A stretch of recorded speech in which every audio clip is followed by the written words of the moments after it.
চিংড়ি মাছের বালাচাও ভর্তা করব, এই জন্য আমি শুকনো মরিচ ভেজে নিয়েছিলাম। এখন এটা আমি হাত দিয়ে সুন্দর করে ভেঙে নিব একটু লবণ দিয়ে। সাথে নিয়েছি কাঁচা পেঁয়াজ, এটা আমি চটকিয়ে সুন্দর করে মিক্স করে এটার সঙ্গে মেখে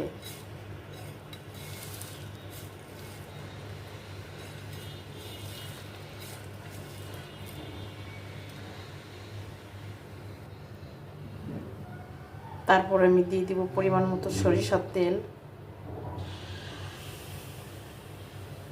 এই যে সরিষার তেল দিয়ে দিলাম, এখন একটু মাখিয়ে নিব।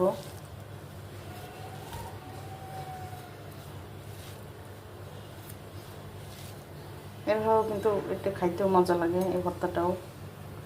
তারপরে আমি দিয়ে দেবো এই যে বালাচাও, আচ্ছা চিংড়ি মাছের বালাচাও, এটা কক্সবাজার থেকে আনছে কালকে। এখন এটা আমি দিয়ে দিব, পরিমাণ মতো দিব, দিয়ে পরে এটার সঙ্গে মিক্স করব। এটা খেতে কিন্তু অনেক মজা।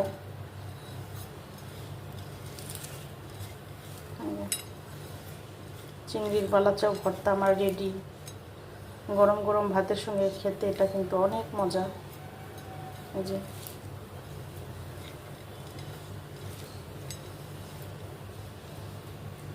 আমার বালাচাও রেডি, একটু খেয়ে দেখি কেমন হয়েছে। অসাধারণ চিংড়ির বালাচাও, খুবই ঝাল হয়েছে। ওটা দুপুরে খাবো আজকে গরম ভাতের সঙ্গে। কতটা লোভনীয় হয়েছে, ওই যে দেখেন একদম ঝরঝরা। চিংড়ির পরিমাণটা একটু কম হয়েছিল, তা আমি আর একটু চিংড়ি অ্যাড করেছি।